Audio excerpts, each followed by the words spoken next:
February always feels tough, but this year it's been worse.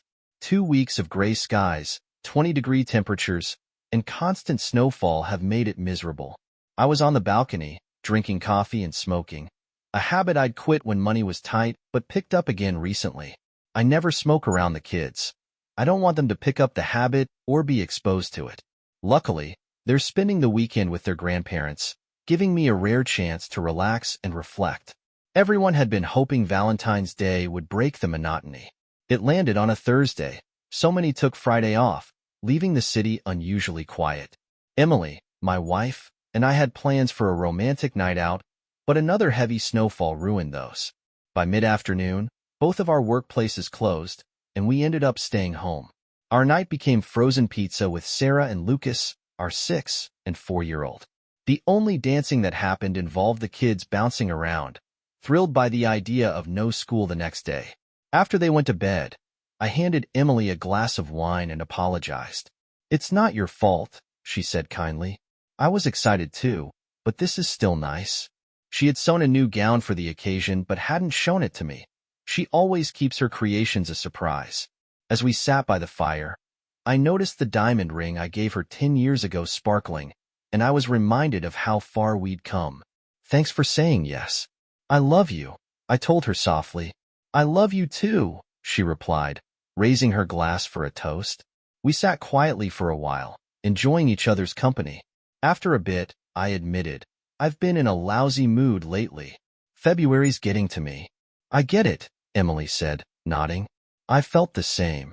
We joked about hibernating until spring and even noticed that the kids seemed unusually restless. Despite the gloom, Emily reminded me of all we had to be grateful for. Our family, our home, and the comfort of knowing we could always provide for our kids. We reminisced about our early days, especially our first date at Wendy's when I barely had any money. It's a story we always laugh about. How do people get through times like this without love? I asked. "Sometimes they don't," she replied, her voice quieter. I knew she was thinking of her high school boyfriend, who had tragically died on a Valentine's Day long ago. Not wanting to dwell on sad memories, I squeezed her hand, wished her a happy Valentine's Day, and suggested we move our celebration to the bedroom. That night, the forecasted 8 inches of snow turned into nearly 2 feet, giving us an unexpected long weekend. With schools and businesses closed, we had 3 uninterrupted days at home. Our kids loved it. They played in the snow, ate pizza, and watched Frozen repeatedly. Emily teased me about her dress, saying I wouldn't see it until we went out. By Sunday evening, the plows had cleared the streets, and we prepared to return to our usual routine. Before bed, Sarah and Lucas hugged us tightly, calling it the best weekend ever. Later that week, after putting the kids to bed, Emily got a call from her friend Olivia. When she hung up, she looked excited and explained Olivia's idea. A night out downtown with dinner, dancing, and an overnight stay at a hotel. Babysitters had already been arranged. Though I pretended to hesitate, Emily's excitement made it impossible to refuse. She playfully hit me with a cushion until I agreed. "Fine, but only if you wear that Valentine's dress," I teased. Emily laughed. "As you wish, my lord," she said playfully. On Friday night, she finally revealed the dress. Descending the stairs, she looked breathtaking. The deep blue fabric matched her glowing eyes perfectly. The dress was elegant, with long sleeves and a high neckline, but the flared skirt gave it a lively touch. I couldn't help but stare. "It's still me, John," she teased. "No need for flattery." "You have no idea how stunning you look," I said, taking her hands and kissing them. Her eyes glistened as she smiled softly. We met our friends at a lively restaurant downtown. The atmosphere was buzzing, and everyone seemed eager to shake off winter's gloom. Throughout dinner, I couldn't stop admiring Emily, and she caught me staring several times. Afterward, we headed to the club, which was packed but had our table ready. Leaning close, I whispered, "You're getting a lot of attention tonight. You're the most beautiful woman here." "Oh, you," she said, laughing softly. "Flattery will get you everywhere." We danced together, focused only on each other. When Robert, one of our friends, asked Emily for a dance, she declined with a smile, saying she wanted to keep the night just for us. Feeling proud, I whispered. Is it time to leave already? Not yet, she replied with a playful grin. We'll need energy later. During a break, we noticed a burst of excitement nearby. Andrew Walker, the Sharks quarterback, had arrived at the club. Our friends buzzed with excitement, but Emily and I stayed in our own little world. Olivia, always the jokester, teased us, "Get a room, you two." We exchanged amused glances, already looking forward to the perfect end of the night. The band started playing again, sparing us further awkward conversation. I leaned over to Emily and whispered, "Shall we dance here or head upstairs?" Before she could answer, Jane interrupted, pointing excitedly. "Look, he's coming this way." Sure enough, Mark Walker, the famous quarterback, was making his way toward our table. The women around us started primping and giggling, some even murmuring, "Pick me, pick me." Emily, however, didn't join in the theatrics. Instead, she lowered her gaze and squeezed my hand more tightly. "Hi, I'm Mark. Would you like to dance?" he asked Emily, extending his hand toward her. She sighed, gently let go of my hand, and with a graceful nod, accepted his offer.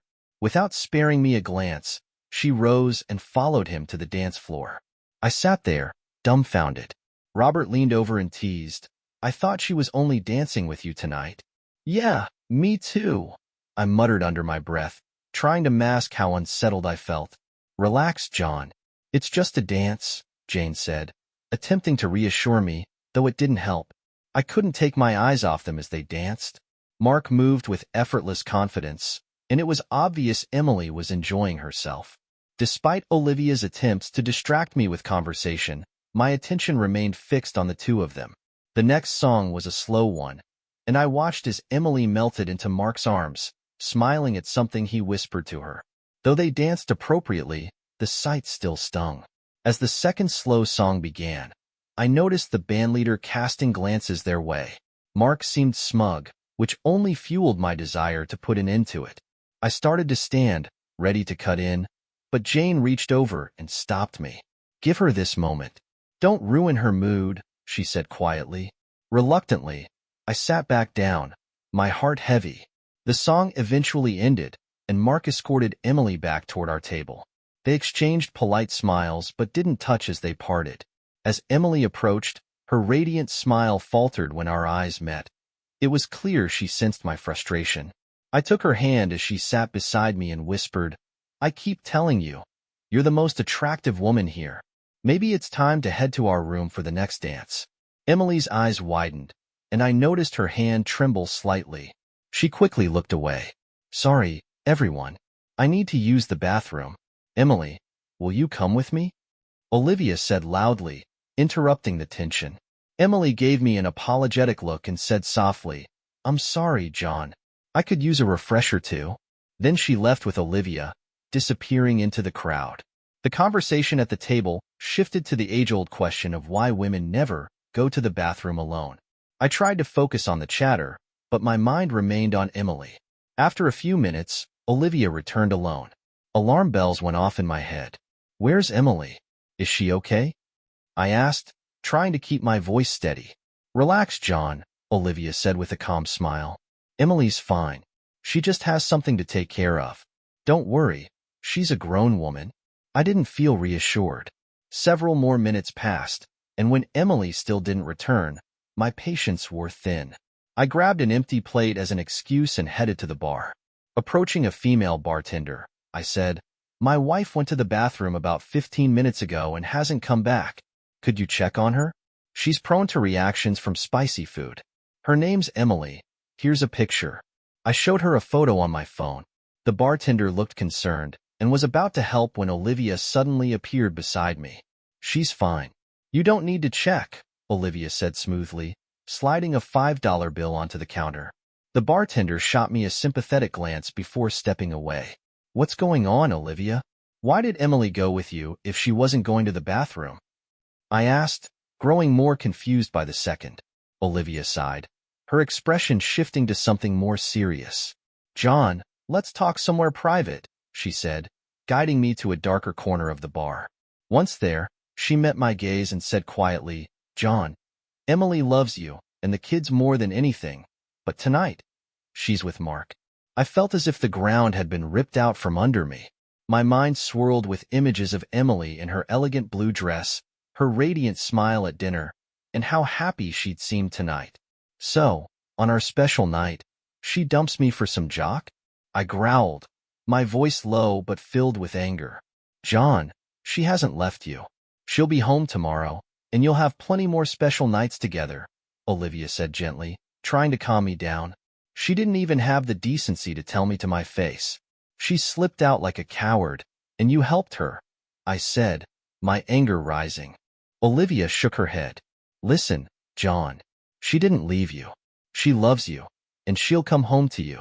She just didn't want to cause a scene. If she hasn't left me, where is she? She's not with me now, is she? I shot back, my voice tightening. Olivia placed a hand on my arm. Please, John, calm down. Emily knows you're the only man for her. You're a good guy, and she'll make this up to you. Yeah, and we all know what happens to good guys, I muttered bitterly. They get walked all over. John, this is just one night. Don't make it more than it is. Tomorrow, everything will go back to normal, Olivia said firmly. You'll be okay. I resisted the urge to grab her and demand a better explanation. And if Mark had chosen you tonight, would you have done the same thing Emily did? I asked sharply. Olivia's eyes didn't waver. I would, she said defiantly. Does Robert know about this? I asked coldly. No, and you don't need to tell him. It probably won't happen anyway, she said quietly. Maybe I should, I said, narrowing my eyes. Please don't, John. This won't help anyone. Come back to the table, and let's just try to enjoy the rest of the night, Olivia urged, forcing a smile. I hesitated, anger still simmering beneath the surface. I wanted to dance with my wife, but thanks to you and Mark, that's no longer an option, I said bitterly before walking back to the table alone. The conversation stopped abruptly. Everyone knew Emily was with Mark. John, are you okay? Robert asked cautiously. I wanted to tell him everything Olivia had said, but couldn't bring myself to do it. That depends on what you mean by okay, I replied coldly. It was a crappy thing to do, but you're not thinking about divorcing Emily over this, right? Robert pressed. Why not? I shot back. There was a collective sigh, followed by Olivia's attempt at justification. John, it's Mark Walker. You know, the star quarterback. I don't care who he is. If it's not me, it's cheating, I said firmly. How would you feel if Olivia spent the night with Mark? Would that be okay with you? Robert flushed red and glanced at Olivia, who avoided his gaze. Jane tried to step in. John, think about your kids. They need you. Is my wife thinking about them right now? I asked bitterly. That's why you hired a nanny, Olivia quipped awkwardly. It's just one night, John. She won't get this chance again. You wouldn't really divorce her over one night? Why not? I repeated, my tone sharp. Silence followed. Jane tried again. What if a Sports Illustrated model wanted to spend the night with you? Wouldn't you be tempted? I might be tempted, but I'd still say no. I have a wife, and I wouldn't want to hurt her, I said firmly. Silence fell again. I looked around at what used to be my friends, people now excusing my wife's betrayal. A bouncer approached, eyeing our table. Is there a problem? He asked. Yes, a big one, I said, tossing a $20 bill on the table. I'm leaving. That should cover my tab. You can pay for the strumpet I came with, I added, walking away without a second glance. As I walked toward the hotel, my anger began to morph into a deep sadness. Emily and I were supposed to walk back together, hand in hand. Instead, I was alone. Taking the elevator up to our suite, I entered the room and turned on the light. The emptiness hit hard. What was supposed to be a romantic evening had turned into a nightmare. Feeling drained, I threw my coat on the floor and headed to the bedroom.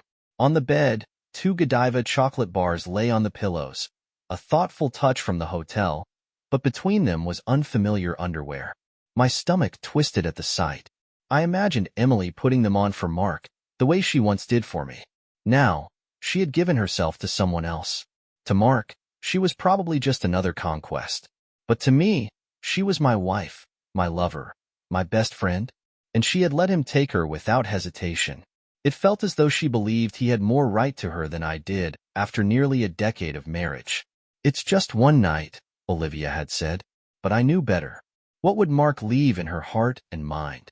How could I ever compete with a town hero like him? Overwhelmed by emotion, I stopped crying, washed my face, and began packing.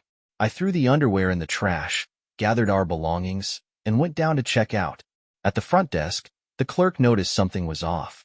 "Was everything all right with your room, sir?" she asked. "The room was fine," I replied stiffly. "Is there anything we can do to make your stay more comfortable?" I thought, make him disappear. Turn back time. But all I said was, "No, thanks." "Have a nice evening, sir," she said politely. "Yeah, right?" I muttered under my breath as I left the hotel and got into my car. On the drive home, my emotions churned violently, anger and sadness fighting for control. The house was dark and quiet when I arrived. I hoped for a message from Emily, but my phone remained silent. Exhausted, I collapsed onto the couch, still in my clothes, and dozed off. Around 2 a.m., my phone buzzed, waking me. Groggy, I picked it up to find several texts from an unknown number. Opening them, I saw photos and videos of Emily and Mark. My heart sank as I realized he must have sent them using her phone. The final image was of them kissing. Rage surged through me. Divorce now felt inevitable, but I wasn't going to let Mark get away with this. I copied the photos and videos to my computer and emailed them to our friends with the subject line, "Happy now?" Then I packed all of Emily's belongings into trash bags, stuffed them into her car, and changed the garage code. I destroyed anything in the house that reminded me of her, turning it into a battleground.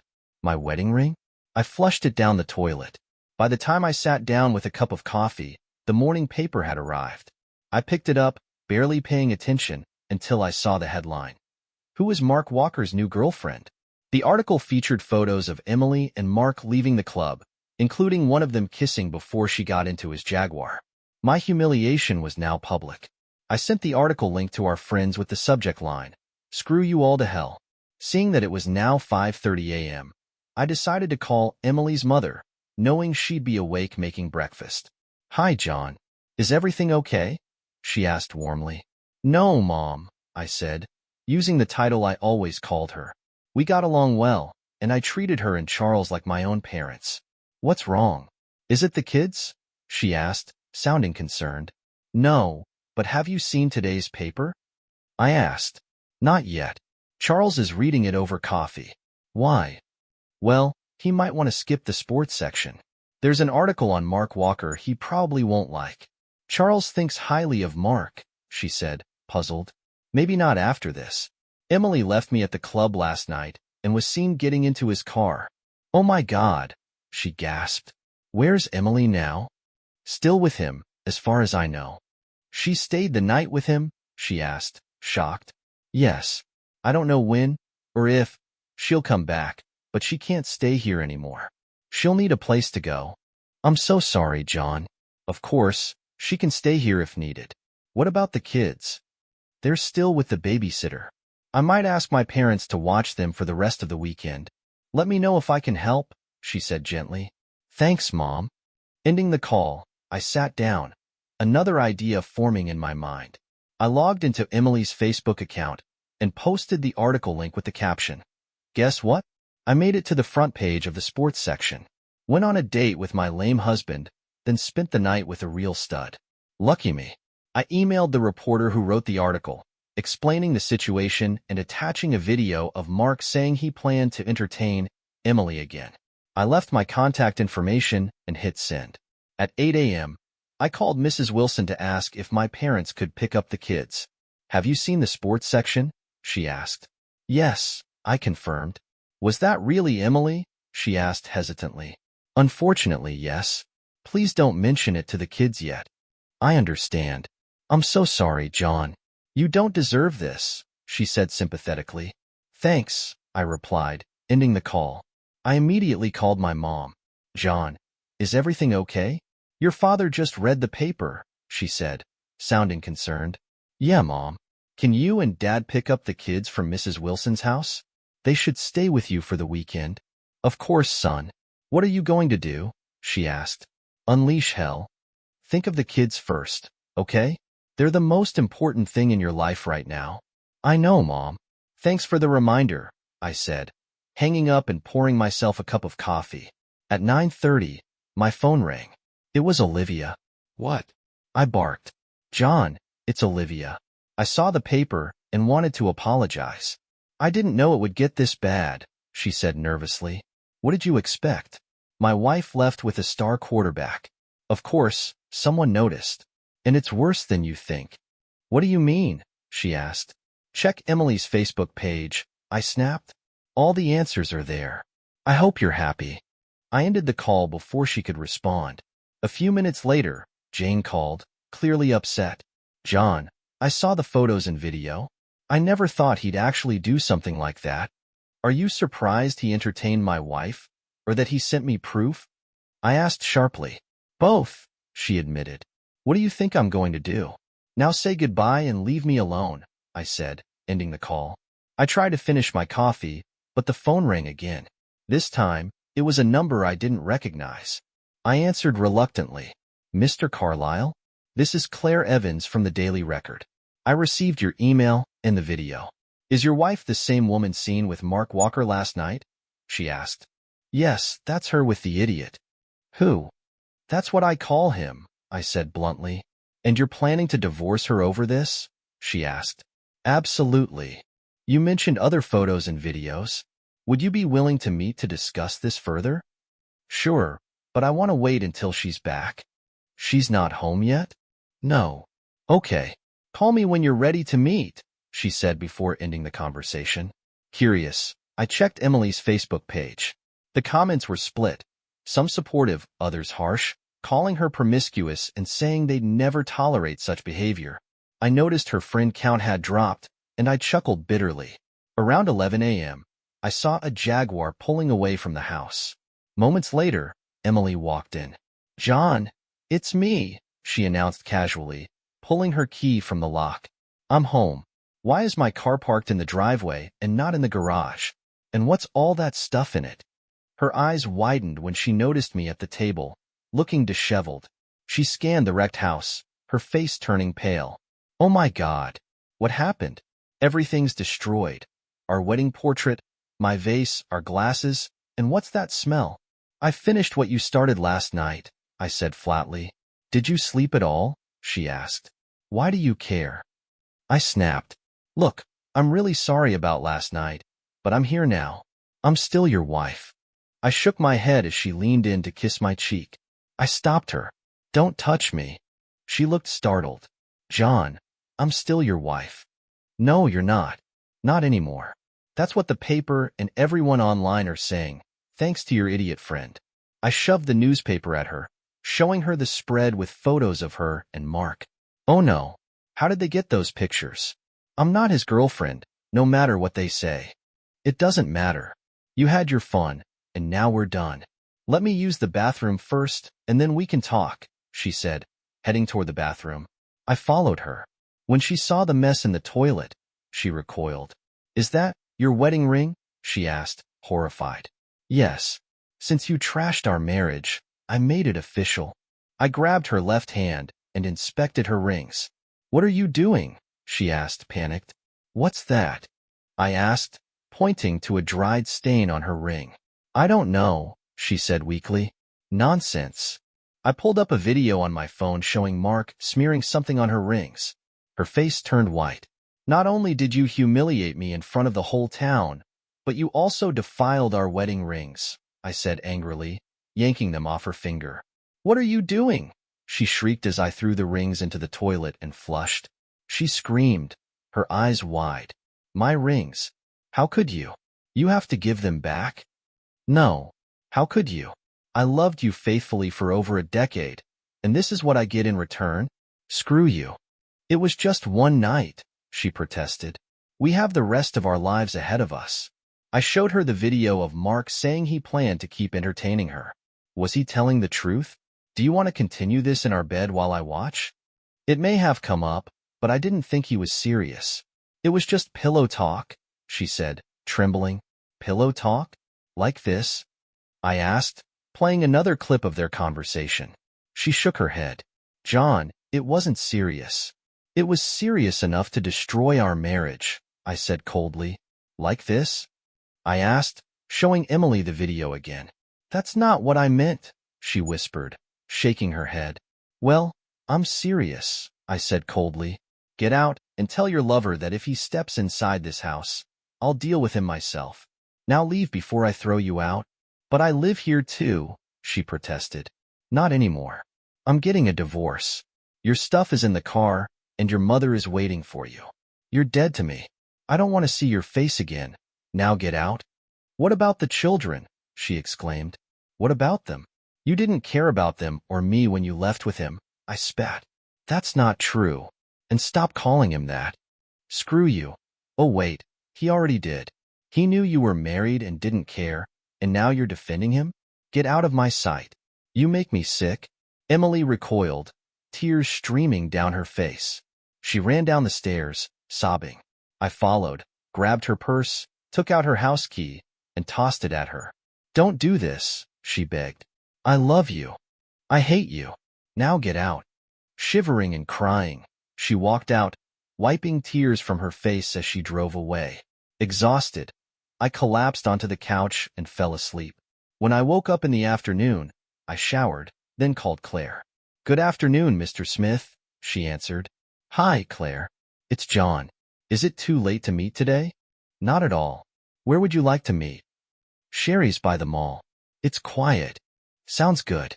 See you there, she said. I called my mom to check on the kids. They're watching Frozen, but they took a break to talk to me, she said. Where's Mom? Sarah asked when she got on the phone. She's staying with her mother for now, I said gently. Why doesn't she stay home with you? We're working through some things. You'll see her soon. I need to meet someone, but I'll call you later, okay? Okay, Daddy. Bye. Hanging up, my heart felt heavier. Emily and Mark hadn't just destroyed my marriage. They had disrupted my children's lives too. I headed to Sherry's, where a young brunette with a laptop greeted me as I arrived. Mr. Smith? Call me John, I said, sitting down. Thank you, John. I'm Claire, she introduced herself. I wanted to apologize. For what? The pictures in this morning's paper, they're mine. I took them, she admitted. You were at the club? I asked. Yes. I was there with friends. I noticed Mark Walker dancing with your wife, and I followed them outside. I didn't know she was married. I have more footage. Would you like to see it? Why not? I said. She handed me her tablet. The video showed Emily and Mark in the parking lot, holding hands like we used to. They kissed by his car, looking like a couple. When the video ended, I handed the tablet back. I'm really sorry about what happened. I sent some things to the paper and went back inside, but you were gone. Want to tell me your side? I nodded and recounted the events of the previous night. Then I handed her my phone with headphones. You should see this video, I said. I'm a big girl, she replied, putting on the headphones. I watched her expression change as she viewed the clip. When she finished, she handed the phone back. Well? I asked. It confirms rumors I've heard. Mark's known as a player, but it's hard to prove, she said. What are you going to do? I'm getting a divorce. Emily knew how I felt about fidelity, but she didn't care. Now it's over. Any kids? Claire asked sympathetically. 2, a boy and a girl, 6 and 4. It's always hardest on the kids, she said softly. Yes, it is, I agreed. What about Mark? I don't know yet. Part of me wants to go after him, but I don't want to go to jail. She chuckled. No offense, but he's a pro athlete. I don't think you'd get far. People have underestimated me before. Size isn't everything, I replied with a small grin. What does that mean? My dad used to say, it's not the size of the dog in the fight, but the size of the fight in the dog. So, you want to cause trouble? No. I have 2 kids to think about, but I'm not going to roll over either. Have you talked to a lawyer? I haven't had time. This all happened last night. She handed me a business card. A friend of mine is a family law attorney, Laura White. She's tough, hates cheaters, and isn't fond of Walker. I'll call her if you want. I looked at the card. Thanks. But why are you helping me so much? Fair question. I smell a good story, and I want to tell it. Plus, I enjoy seeing guys like Walker get what's coming to them. So it's personal? A little, she admitted. What do you want from me? An exclusive. You let me tell your side and help control the flow of information. We? I asked. Yes, Laura and I. You need someone who knows how to handle sharks like Walker's PR team. They'll spin this to make you look bad. What's the plan? Have you considered making a case against Walker? Yes. Great. Let me see what they're planning. I'd also like to publish a note in tomorrow's paper that you're considering legal action. Is that okay? I thought about it. Emily's identity would be revealed soon anyway. It was better to be proactive. Okay, but we'll work on it together, and I get veto power if it could hurt the kids. Agreed. I'll make some calls and get started. By the way, the local news will cover this tonight. They've already contacted me. What did you tell them? Nothing yet. I wanted to talk to you first. Thanks, I said. We finished our meal and said goodbye. I hoped I was doing the right thing. On my way home, I checked my phone. Still no calls or messages from Emily. When I arrived at my parents' house, my children ran up to greet me, and I hugged them tightly. Where's Mom? Sarah asked. She's with her parents, I said. Why? She has some things to take care of, I replied, not wanting to reveal too much. My parents joined me, and we sat down. Are you okay, son? My father asked. Not really, Dad. I'm better than I was, but it's still hard. I understand, he said quietly. The weight of the situation hung in the air. We didn't need to say much more. The news came on, and despite the kids' protests, we watched. The anchor began. In our Talk of the Town segment, the Daily Record reported this morning that star soccer player Andrew Walker was spotted leaving a nightclub with a new girlfriend. A video shows them holding hands and kissing before getting into his car. Daddy, why is Mommy kissing that man? Sarah asked, her voice tinged with confusion. Is he her boyfriend? Just watch the news, Sarah, I said, my voice strained. Lucas didn't fully understand but was visibly upset, his small brow furrowed as he watched. The anchor continued. We spoke with Claire Evans, the reporter who broke the story. She confirmed that the woman in the video is married, but her name has not been released. Walker and the Sharks management declined to comment. Dad turned off the TV as Mom took the kids to another room. Turning back to me, Dad asked, What are you going to do, son? I'm getting a divorce. He nodded solemnly. I don't blame you, but you know this could mean she gets the kids, and you lose a lot financially. Maybe, but I can't live with her after this. I talked to the reporter who broke the story. She's offered to help. Mom returned. The kids can stay here as long as needed. This way, they won't be bothered by reporters. She's right, Dad agreed. You do what you need to do. We'll help in any way we can. Just don't do anything stupid. Thanks, Dad. I hugged him, then went to check on the kids. Sarah came up to me with tears in her eyes. Are you going to get a divorce? I couldn't lie to her. I guess so, honey. But remember, we all love you very much. I hugged her tightly as she cried on my shoulder. Damn you, Emily, I thought bitterly. It hurt to see my daughter in pain, and I couldn't understand why Emily would throw everything away. After spending some time with the kids, I said goodbye. Mom handed me a dish of lasagna. Take this with you. You need to keep your strength up. Thanks, Mom. Her lasagna was always the best, and I couldn't help but feel grateful for her small act of kindness.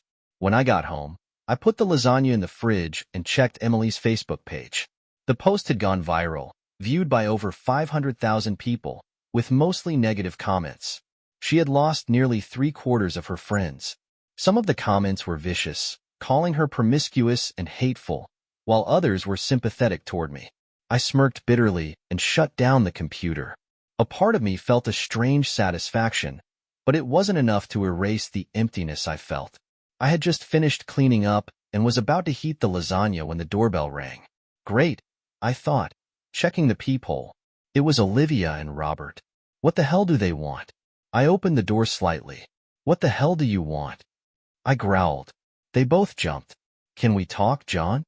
Olivia asked, her voice hesitant. Why? Because we're friends and we're worried about you, she said, her words coming out in a rush. I snorted. Friends? With friends like you, who needs enemies? Please, John, just for a minute, Olivia pleaded. I hesitated, then let them in. They glanced around, shocked at the state of the house. Everything was still in disarray. I could feel the tension thickening in the room as I stared at them, my anger rising again. So, what do you want? I asked, pouring myself coffee without offering them any. John, we want to apologize for last night, Olivia began, sounding regretful. We saw the video and read the report. We didn't know it would get this bad. You didn't know? I asked mockingly. But you knew she was married when you pushed her into his bed, didn't you? Yes, Olivia admitted quietly, her eyes not meeting mine. Emily knew she was married too. But now she's really upset. She's been crying at her mom's house, and we're worried she's having a breakdown. I tossed a thick dictionary onto the coffee table, making them jump. You want sympathy? Look between crap and syphilis. You'll find it there. My God, this really destroyed you, Robert said, shocked by the intensity of my anger. You don't understand. I'm close to tipping my hat. I held my fingers half an inch apart. If I had a weapon, I might have done something already. Someone has to think about the kids, unlike you or Emily last night. So, you flushed your rings and told her she was dead to you? Olivia asked. I nodded, feeling my throat tighten. She ruined our marriage, and I finished what she started. What now? Robert asked cautiously. There's no choice. I have to divorce her. The article has gone viral. Everyone knows it's her. I can't stay married to her after this. And you'll be named too, I added, glaring at Olivia. Me? Why? Olivia asked, startled by my anger. You helped destroy my family. That makes you an accessory. You could have stopped her, but you didn't. Have you told your husband what you said to me yet? I asked pointedly. Robert turned to Olivia, confused. What did you say? She flushed and looked down. What did you say to him? Robert repeated, more forcefully. She said if Mark had approached her instead of Emily, she would have done the same thing, I said angrily. Robert's face hardened as he turned to Olivia. Is that so? We'll discuss this at home. I asked you not to tell him, Olivia hissed at me, furious. Your husband deserves to know what kind of woman he's married to, I said coldly. So, that's it? Olivia asked bitterly. Yes, I said, firmly. They stood up to leave, but Olivia stopped and made one last attempt for Emily. I understand if you don't want to be friends anymore, but can't you forgive Emily just once? She really loves you, Olivia said softly. Are you really that naive, Olivia? I replied, my voice sharp. No, I can't forgive her, and I never will. She destroyed me, and you helped. I can never look at you the same way again. Olivia's face fell, and she nodded sadly. Okay, I'm sorry. I didn't respond, choosing instead to stay silent. I simply couldn't take any more of this. Robert extended his hand, then pulled it back. I'm sorry too. We're all sorry. I guess I'll see you around. I didn't say anything in response. I just hummed, not wanting to say anything more. I watched them leave, Olivia wiping her tears as they walked out. I locked the door behind them, then went to the kitchen to eat. Afterward, I went to the bedroom, too exhausted to think clearly, and fell asleep. The next morning, I went through my usual routine, grabbed the newspaper from the porch, and had a quick breakfast. As I read through the sports section, the headline caught my eye. Cheating husband considering lawsuit against Sharks tight end Andrew Walker. This should be good, I thought. Claire had done a great job writing the article while keeping my name anonymous. The article detailed the video I provided showing Emily and Walker together. It mentioned that I claimed her friends helped her escape with Walker and noted that attempts to contact them had been unsuccessful. It also discussed Walker's contract, which contained a strict morals clause, and how violating it could lead to legal action. Neither Walker nor the team management commented on the situation. Satisfied, I closed the paper and sipped my coffee. My phone buzzed with a message from Claire. Hope you read the paper this morning. Great article, I replied. Thanks. Expect a call from me soon, she texted back. A few moments later, my phone buzzed again. It was an unfamiliar number. I answered, curious. John Smith, I said. Mr. Smith, this is Laura White. Claire Evans gave me your number. I hope I didn't catch you at a bad time, she introduced herself. There are no good times these days, I replied, trying to sound calm. But I'm glad you called, Laura. What can I do for you? More like what I can do for you, she replied. Just call me Laura. Okay, Laura. Call me John, I said. Thank you, John. Claire told me about you, and I wanted to contact you after you read her article. I assume you've read it, she asked. Yes, and she did a great job, I confirmed. I agree. John, I'd like to represent you if you don't mind. Are you considering legal action against Walker and the team, in addition to divorcing your wife? She asked. Yes, I am, I answered. You're in luck, she said. Infidelity is grounds for divorce here, and suits for alienation of affection are allowed. You've got a strong case. Do you have children? She asked. Yes, a boy and a girl, I replied.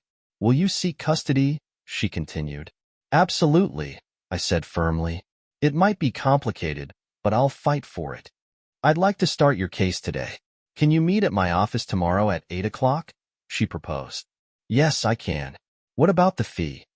I asked. Usually there is a fee, but I'm willing to do it pro bono, she offered. Thank you, but why? I asked, surprised. I'll tell you someday. Just not now, she replied cryptically. Okay, I agreed. One last thing, John. After this morning's article, you'll probably hear from the Sharks. Don't give in. Just tell them they can expect a call from your lawyer, she advised. Of course, I assured her. All right, and don't do anything stupid, she cautioned. I won't, I promise, I said. After hanging up, I decided to visit the kids. I changed into clean jeans and a shirt when I heard a knock at the door. Through the peephole, I saw two well-dressed men. Probably from the Sharks, I thought. Remembering Laura's warning, I opened the door carefully. Yes, what can I do for you? I asked, keeping my tone calm. Mr. Smith, I'm Mark Thompson, and this is Kevin Moore. We're from the Sharks. Can we come in and talk? Kevin asked, extending his hand. I recognized Moore as the team owner. I invited them in. Please come in. May I offer you something to drink? No thanks, Kevin said. We're here to discuss your issue with Andrew Walker. You mean he ruined my marriage and family? I replied, my words sharp. Yes, Kevin said, confused by my tone. He turned to Mark. Show him the proposal. Mark handed me an envelope and a folder. I opened the envelope and was stunned by the contents. Is everything all right, Mr. Smith? Kevin asked, noticing my reaction. You've got to be kidding me, I said, incredulously. Is there a problem, Mr. Smith? Mark asked, looking concerned. $1,000? You're offering me $1,000 for what he did to my family. I asked. That's an insult. Wait, Mr. Smith, Kevin said quickly. It also includes lifetime season passes and anything from our gift store. That's worth quite a bit of money. I almost laughed. And in exchange for what? Mark opened the folder to show an unsigned document. We ask that you not file a lawsuit against the team or Mr. Walker, he said. I stared at the document in disbelief. And you won't do anything to Walker? What about the morals clause in his contract? Mark shrugged. Listen, Mr. Smith, Kevin said. Boys will be boys. Walker is a respected member of the team, and we don't want anyone's reputation tarnished. Please reconsider prosecuting. Reputation tarnished? I snapped. Walker ruined my marriage and my reputation. There are already articles and pictures of him with my wife. What about my two kids? How will you make up for their lost family? Do you think season tickets and flashy clothes will fix that? Kevin looked at me condescendingly. What do you want us to do? Oh, I don't know, I said, my voice dripping with sarcasm. Maybe entertain my wife, or turn back time to Thursday and stop him from meeting her. Better yet, kick some balls around the soccer field live on air. I'd pay to watch that. Both men looked stunned. We can't do any of that, Mr. Smith, Mark said. Perhaps you'd like to make a counteroffer? You will listen to my attorney. This meeting is over. Please leave, I said, my voice steady. They exchanged a look, then stood up. Kevin held out his hand, but I didn't take it. They nodded and walked out. After they left, I called Laura to update her on what happened, then went to my parents' house to spend time with the kids. Sarah was still shaken by seeing Emily kiss another man on the news. After talking with my parents, I took the kids to Chuck E. Cheese's to try and keep their minds off things. I packed their stuff to take to their grandparents' house. While we were packing, the front door swung open, and Mark stood there, enraged. "You goddamn fool," he shouted. "I'm going to hurt you for everything you've done. All I wanted was a piece of ass, but you made it a big federal case." Before I could respond, he punched me. I staggered back, stars filling my vision. When they cleared, I grabbed the iron skillet from the stove. He fell to the floor. I dropped the skillet, hearing it clang against the tiles. "Drop the frying pan, sir," a policeman said, his voice firm. I let go and turned around, hearing it crash to the floor. "Stay where you are. Hands behind your head," he ordered. I obeyed, and he cuffed me. "Officer, he broke into my house," I said, my voice strained. "I know," he replied. "Your neighbor saw him kicking in the door and called it in. Are you okay?" "My face hurts like hell," I said. "You'll have a bruise," he said. He checked on Sarah, who was physically fine but clearly shaken. He radioed for backup and returned to me. "Officer, can I call my parents to come get the kids?" I asked. "Do you have a weapon?" he asked. "No, that's why I grabbed the frying pan," I said. "Okay," he replied, releasing me from the cuffs. "But I need your statement. Am I going to be arrested?" "I don't think so. You were protecting your children. Unless told otherwise, no. But I will arrest him," the officer confirmed. I called my parents. My dad said he'd be right over. An ambulance arrived, and paramedics checked Sarah and me before attending to Mark, who was unconscious on the floor. They wheeled him out on a gurney just as my dad arrived. "What happened?" he asked, looking concerned. "We had an unwanted guest," I said, my voice shaky. My dad looked at my bruised face. "Damn, this is going to be a mess for a while," he muttered, then hugged Sarah. "It's okay, honey. The bad man is gone." He looked around the house. "Where's Lucas?" Lucas had been hiding under the table. "It's all right, son. You can come out now," my dad called softly. Lucas crawled out and ran to us. My dad turned to the officer. "Can we leave?" The officer nodded. "Yes, that's fine. I'll need to talk to your son, but you don't have to stay." "Thank you," my dad said, taking the kids and their things. He turned to me. "Come back when they're done, okay?"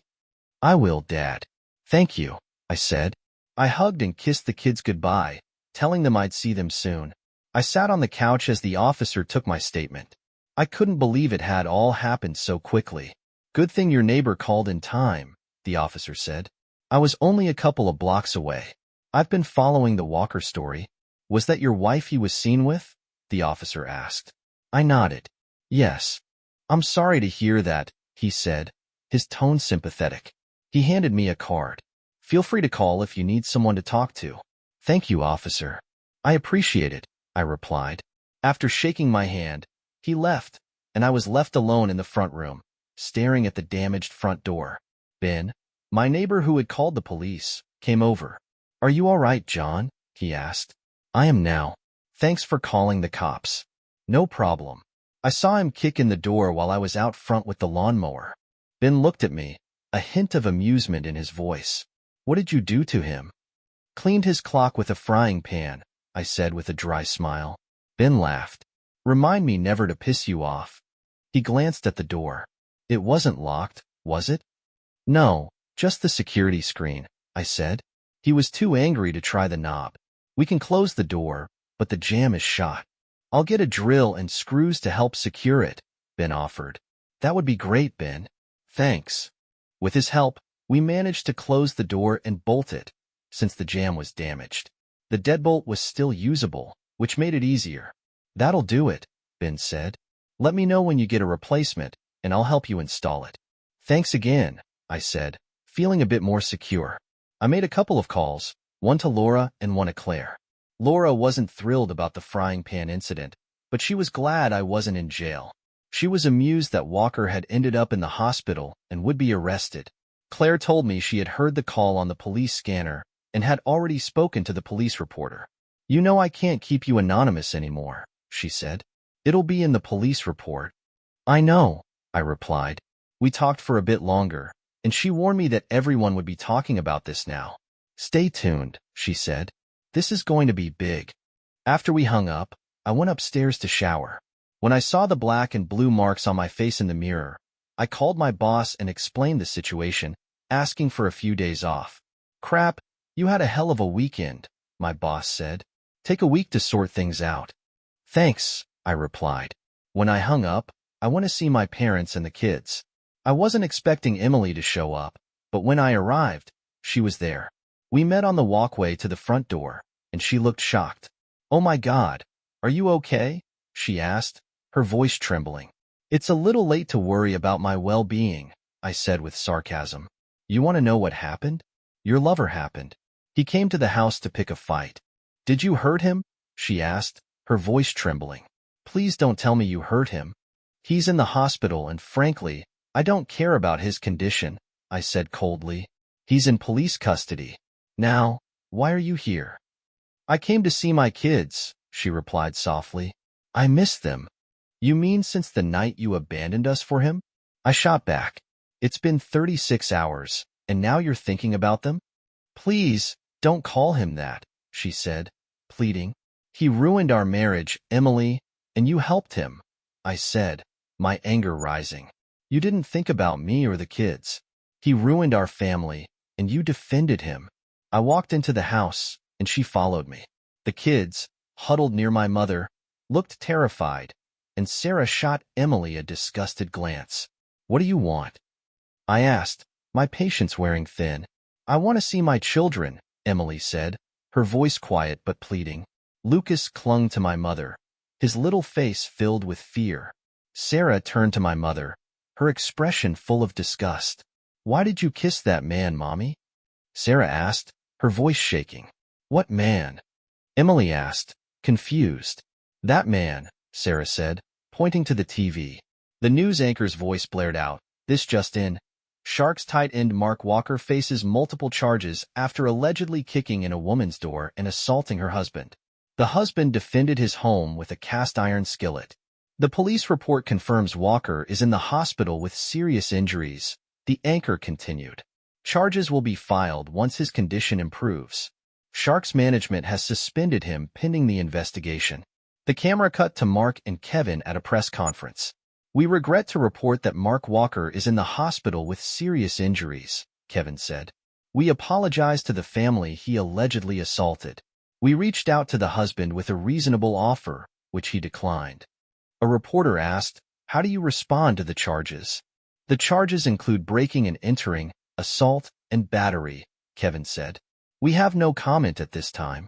Mark added, Walker is suspended pending the investigation. He is still unconscious, so we haven't heard his side. That's all for today, the anchor said. Stay tuned to Eyewitness News for updates. Everyone turned to Emily, whose face was pale. Oh my God, she whispered. Unconscious? What did you do to him, John? Show some concern for your lover, I said bitterly. I punched him a few times. Emily started toward Sarah, but she recoiled, her fear evident. My mother spoke up, her voice cold. Haven't you done enough? She said. For the sake of this family, leave now. For once, I agree with your mother, my father added. You're not welcome here. Emily looked around at everyone, tears streaming down her face, finding no sympathy. She turned and left, sobbing as she walked away. It was just one night, she muttered as she disappeared. After she left, I hugged the kids, comforting them until they calmed down. I kissed them goodnight and left. At home, I entered through the garage since the front door was damaged. My phone buzzed with a call from LV, a retired attorney and close family friend. Hi, LV, I answered. Hey, I saw the report and recognized Emily. How are you and the kids? He asked. Not great, I replied, sighing. Did you really hit Walker with a frying pan? He asked, surprised. Yes, I said. He laughed. Good for you. Are you divorcing Emily? Yes, I said, explaining the video Walker had sent. That complicates things. Have you talked to a lawyer yet? He asked. I have an appointment with Laura White tomorrow, I replied. The Ice Queen herself? LV chuckled. The Ice Queen? Yeah, she's cold as ice in the courtroom. If you need scorched earth, she's your girl. But she's expensive. Can you afford her? She's taking my case pro bono, I said. Really? Any idea why? LV asked. No, I replied. Maybe you should ask, LV suggested. I will, I said. We talked a little longer, and he offered his help. Thanks, I said before ending the call. I ate dinner, gathered the documents Laura needed, and went to bed. The next morning, halfway to Laura's office, my phone rang. It was Emily's mother. John, you have to go to the hospital, she said frantically. Why? I asked. It's Emily, she said. She tried to take her own life last night. She took sleeping pills and booze. They pumped her stomach, but she's still in danger. She tried to end it, huh? I replied coldly. I have an emergency right now. Maybe I'll swing by after the meeting. John, she's still your wife and the mother of your children, Emily's mother pleaded. She's in the hospital. Don't you care? Why do you think she's there? I asked bitterly. Do you think she thought about the kids when she left with that guy? I have an appointment with my lawyer. I'll swing by afterward. Please, John. She's a wreck. This has destroyed her, she begged. She has no one to blame but herself, I said, my voice flat. How can you be so cold? She asked, voice breaking. Emily loves you and the children. I feel the love, I said sarcastically. I'd better go. I'll check in later. She gave me the room number, and I hung up. I drove to Laura's office. A young brunette receptionist greeted me and directed me to a seat in the waiting area. Soon, a petite blonde woman in a pantsuit came out and introduced herself. I'm Laura White, she said with a smile. Nice to finally meet you, John. Likewise, I replied, although I wished it were under better circumstances. Me too, she said. Let's get to it. Did you bring the information I asked for? Yes, I said, handing her a folder with our financial details and a USB drive containing the videos from Walker. She reviewed everything, making notes. Here's the plan, she said. We'll file for divorce citing infidelity. In this state, infidelity can be used to avoid alimony. Since you both make similar incomes, the state usually splits everything 50-50, but we might get a little more. We'll ask for physical custody, but courts usually favor the mother unless she's unfit. She tried to liquidate herself last night, I said flatly. Laura's eyes widened, a spark of intrigue in them. Interesting, she said, her voice calm. We could argue that she's not mentally stable enough to care for the children. And with her lover's attack on your family, we can strengthen our case. We should also file for a restraining order against both her and Walker. Even though he's in the hospital and facing charges? I asked, skeptical. Especially since he's facing charges, Laura replied. He's dangerous. Do you have any weapons? No, I said. That's why I used a frying pan. She chuckled. Remind me never to make you angry in the kitchen. Where are your kids now? At my parents' house, I answered. We'll include them in the restraining order as well, Laura said, pulling out more documents. I've also started a lawsuit against Walker and the team. Alienation of affection lawsuits don't often succeed, but with the videos and the assault, your case is strong. Walker's net worth is around $125 million. We can ask for $12.5 million. If we can find others he's hurt, we could turn it into a class action. What do you think? I asked. You're the client, she replied, but I think it's worth pursuing. The team's response to these charges will be crucial. It's going to be a tough battle, but I think we can come out on top. I understand, I said. The divorce itself should be quicker, she continued. Infidelity is a misdemeanor here, which gives us an advantage. If she doesn't contest it, we could finalize it in 3 to 6 months. The litigation, however, will take longer, but we could still come out ahead. Any questions? She asked. Just one, I said. Why are you doing this pro bono? She hesitated before answering. You're not the only one Walker has hurt. He seduced my fiancée years ago before he became famous. Wait, what? I said, surprised. I'm sorry to hear that. Is he bi or something? No, she said, shaking her head. Not at all. But apparently, my fiancé was. I was confused. I'm not following. She smiled, clearly understanding my confusion. We got engaged after the Obergefell decision in 2015, when same-sex marriage was legalized. She fell for him just like your wife did. I ended the engagement, and I wanted to get back at him, but I never had the chance until now. Most of his victims hide in shame after the betrayal. I'm sorry, I said, genuinely feeling for her. Are you still friends with her? She asked. We're friends, but we're not close anymore. We've both moved on. Laura looked at me seriously. Does my lifestyle bother you? I shook my head. Not at all. She smiled. Good. I'm glad to hear that. So, are you and Claire Evans an item? I laughed. We're just friends. No, nothing between us. But I wouldn't mind spending more time with her. She raised an eyebrow. Why? Thinking of sleeping with her? She likes you, you know. She usually doesn't take stories personally. That's the last thing on my mind right now, I said firmly. My kids are my priority. That's the right way to think, she said. They need their father now more than ever. Let me get started on this. I'll have the divorce papers ready in a couple of days. If your wife's still in the hospital, we can serve her there. I'd like to attend her funeral if possible, I said, my tone dry. Laura nodded. I think we can arrange that. Be careful, John. We shook hands, and I left her office, heading straight to the hospital to check on Emily. I parked, made my way inside, and found Emily's mother speaking to a doctor. Emily lay hooked to tubes and a ventilator, looking a shell of herself. Oh, it's good you're here, Emily's mother said. She's on suicide watch, and they're running tests. They're worried about brain damage since she's been unconscious for so long. She almost died. What happened? I asked, the words feeling hollow as I spoke them. After she saw you and the kids, she went upstairs crying, her mother explained. I tried to comfort her, thought she was fine, gave her a nightcap to calm her down. In the morning, I found an empty vial of sleeping pills and an empty glass. Her face was blue. I called for help, and they brought her here. They pumped her stomach and gave her something to counteract the pills. Once she's stable, they'll have her see a psychologist. She might end up in the psychiatric ward. How long will she be here? I asked, a strange calm settling in. A few days. I called her work, and they've put her on sick leave, her mother said. Are you really going to serve her the divorce papers here? Yes, I answered. How could you? She's already devastated. Emily's mother cried. Heavy stuff, I said, staring at her, unflinching. John Smith, how can you be so cold and cruel? I met her gaze. I can be as cold and cruel as I need to be. She knew what she was doing when she left, but didn't care.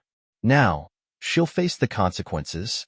A tear slid down Emily's cheek, but I shook my head and walked out of the room. At home, I focused on fixing the door. I ordered a new door and locks online, and Ben agreed to help me install it when it arrived. The next few days were routine. I handled chores, spent time with the kids, and my parents helped with school runs. It was tough explaining to the kids that their mom wouldn't be around as much. Sarah was particularly afraid of adults, especially men, so I spent extra time reassuring her. Damn Emily for causing this. The day came to serve Emily the divorce papers. Laura called, letting me know when the bailiff would arrive and advising me to stay quiet until the papers were served. I gave her the room number and made my way to the hospital. When I arrived, I saw Emily's mother standing outside, tears streaming down her face. Please don't do this to her, she begged. I shook my head and entered the room with the bailiff. Emily was no longer on the ventilator, lying in bed with tears in her eyes. Emily Carlyle? The bailiff asked. Yes, she whispered. He handed her a manila envelope. You've been served with a summons. Along with the divorce papers, you'll find a restraining order against you and Mr. Walker. You both must stay at least 500 feet away from your husband, children, his residence, and his parents' home. This also includes your husband's workplace. Failure to comply will result in arrest and imprisonment. Do you understand? Emily nodded and turned to me. Can we just forget about this? It was only one night. One night is one too many, Emily, I said firmly. Sarah hasn't even started to recover from what your lover did. This wouldn't have happened if you hadn't made the choice you did. Sign the papers, Emily. I don't want a divorce, she said, her voice breaking. What if I decide to fight it? Then I'll formally charge you with infidelity, I replied bluntly. Infidelity? She asked, shocked. Yes, I confirmed. Infidelity is a misdemeanor in this state. It's never been prosecuted, but there's a first time for everything. Sign the papers and be done with it.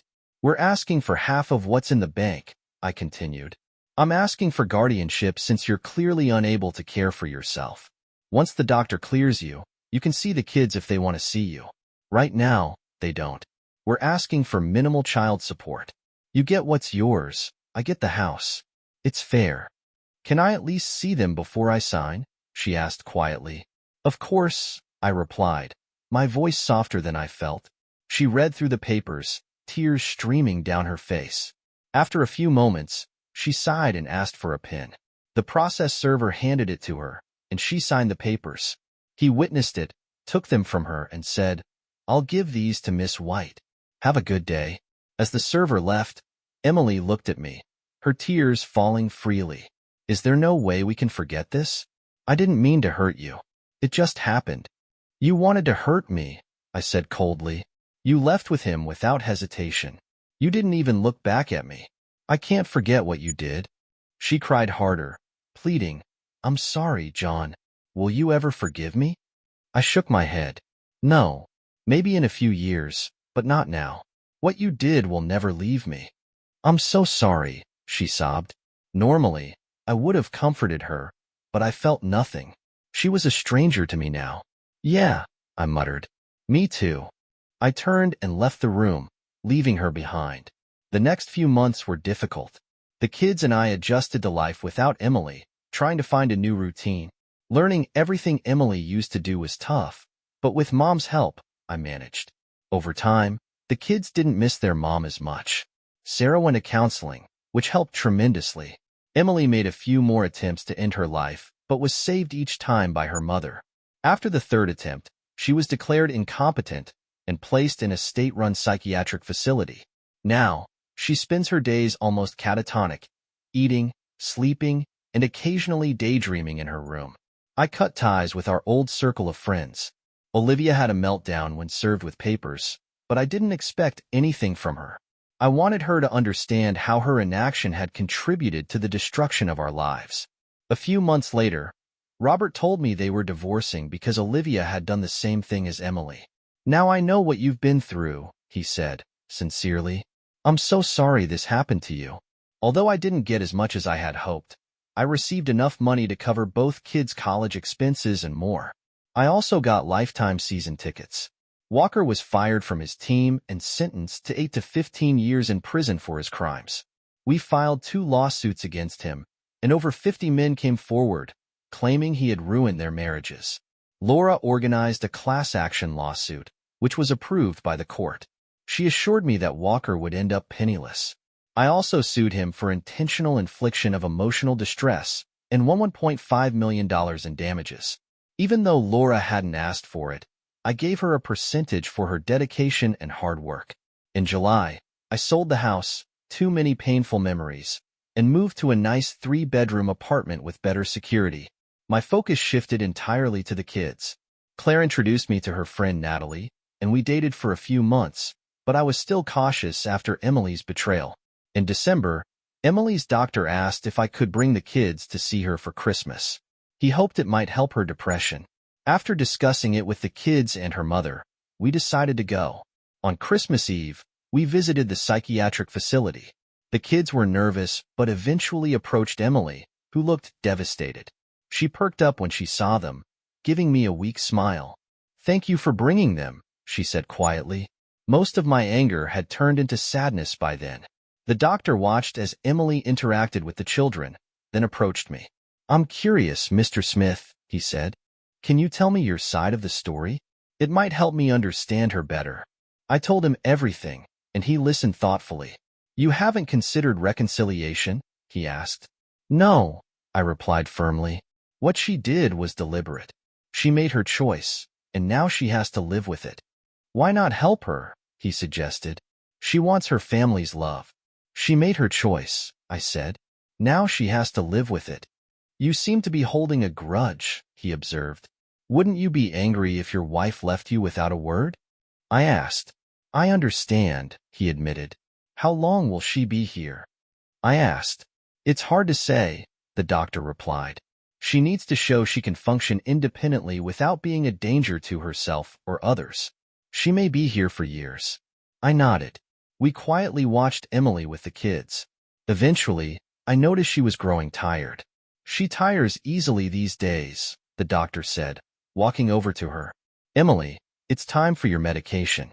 The children need to go home. She nodded, kissed the kids goodbye, and looked at me with sadness in her eyes. Thank you, John, she said softly. I'd love to see them more often. I'm getting better, really. Yes, Emily, I can see that, I said. You look good. Are you seeing anyone? She asked, almost shyly. I date occasionally, but nothing serious, I answered. I miss you and still love you, she said quietly. I miss the woman I married, I responded. Get well, okay? Merry Christmas. Merry Christmas, she said, a small smile forming on her lips. For a moment, I saw a glimpse of the old Emily. The kids said goodbye, and as we left, Sarah asked, Daddy, can we see her next week? Can we please? Lucas added. We'll work something out, I said. Let's get you home. Over the next few months, this became a routine. Emily's mother usually picked up the kids, but sometimes I did. Occasionally, I spoke with Emily, but we never discussed the past. There was no chance of reconciliation, and she knew it. But she seemed to appreciate our brief conversations. A year after Emily's departure, the first case of COVID-19 was reported in the U.S. in February 2020. The pandemic made everything harder. But by the second anniversary of Emily leaving, things were improving, albeit slowly. In June 2020, Walker's team settled the class action lawsuit. Laura was right. Walker ended up penniless. We didn't get much, but knowing he lost everything was satisfying. Even Emily smiled at that. Hopefully, next February won't be as difficult as the ones before.